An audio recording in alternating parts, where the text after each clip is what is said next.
গ্রাহকের অর্থ ফেরতের পরিকল্পনা প্রণয়ন এবং প্রয়োজনীয় বরাদ্দ পেলে সংকটে থাকা ৫ আর্থিক প্রতিষ্ঠান অবসায়ন বা বন্ধের প্রক্রিয়া শুরু হবে। বাংলাদেশ ব্যাংক জানিয়েছে, ব্যক্তি পর্যায়ে গ্রাহকরা আগে অর্থ ফেরত পাবেন। এক্ষেত্রে গুরুত্ব পাবেন ক্ষুদ্র আমানতকারীরা।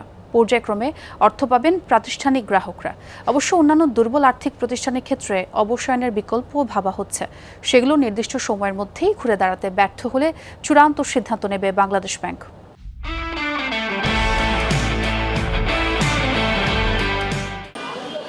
ব্যাংকের পাশাপাশি বিগত সময়ে ব্যাপক লুটপাট হয়েছে আর্থিক প্রতিষ্ঠানেও।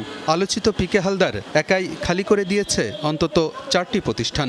কাগজে কোম্পানি খুলে ঋণের নামে বের করে নিয়েছে হাজার হাজার কোটি টাকা, যা এখন পরিণত হয়েছে খেলাপিতে। তারল্য সংকটে গ্রাহকের জমানো টাকাও ফেরত দিতে পারছে না অনেক প্রতিষ্ঠান। ঘুরে দাঁড়ানোর সম্ভাবনা না থাকায় ব্যাংক বহির্ভূত 5টি আর্থিক প্রতিষ্ঠান অবসায়নের সিদ্ধান্ত নিয়েছে বাংলাদেশ ব্যাংক। তালিকায় আছে First Finance, Far East Finance, Aviva Finance, Peoples Leasing এবং ইন্টারন্যাশনাল লিজিং। এসব প্রতিষ্ঠানের বিতরণ করা ঋণের 90 থেকে শতভাগই খেলাপি। মোট আমানত আছে 9,079 কোটি টাকার উপরে। এর মধ্যে ব্যক্তি আমানত 2,118 কোটি টাকা। অবসায়নের আগে আমানতের অর্থ ফেরতের বিষয়টি চূড়ান্ত করতে চায় বাংলাদেশ ব্যাংক। এজন্য 5,600 কোটি টাকা বরাদ্দ চেয়ে অর্থ মন্ত্রণালয়ে আবেদন করেছে নিয়ন্ত্রক সংস্থা। নীতিগত সিদ্ধান্ত আছে যে অবলোপন, এখনো বিষয়টা চূড়ান্ত পর্যায়ে সিদ্ধান্ত হয়নি। স্কিম নিয়ে কাজ শুরু হবে, সহসাই শুরু হবে। এবার কত টাকা লাগবে, ক্ষুদ্র আমানতকারীরা কীভাবে তাদের টাকা ফেরত পাবে এবং এই টাকার যোগান কোথা থেকে আসবে, এগুলি নিশ্চিত হওয়ার পরেই এটা হয়তো বা জুলাই মাস থেকে এই যদি দেয় আমানতকারীদের টাকা ফেরত দেওয়ার উদ্যোগ গ্রহণ করা হবে।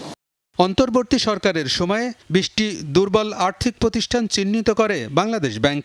এর মধ্যে 9টিকে অবসায়নের সিদ্ধান্ত নেওয়া হয়। তবে তাদের আবেদনের প্রেক্ষিতে প্রথমে 3টি, পরে আরও একটি প্রতিষ্ঠানকে ঘুরে দাঁড়ানোর সময় দেওয়া হয়।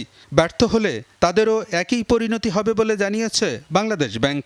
5টির সিদ্ধান্ত জানানোর পরেই যেগুলো বাদ পড়ল, তাদের অবস্থা, তারা যে সময় চেয়েছে এই সময় কোনো প্রকার ইমপ্রুভমেন্ট তারা দেখাতে পারলো কিনা, যদি দেখাতে সক্ষম হয় এক ধরনের সিদ্ধান্ত, যদি দেখা না যায় যেটা কোনো ইমপ্রুভমেন্ট নেই, আরও খারাপ হচ্ছে অবস্থা, তাদের ব্যাপারে হয়তো একই পরিণতি ঘটতে পারে।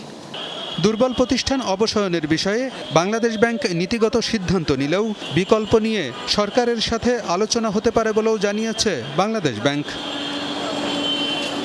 আলমগীর হোসেন, যমুনা নিউজ, ঢাকা।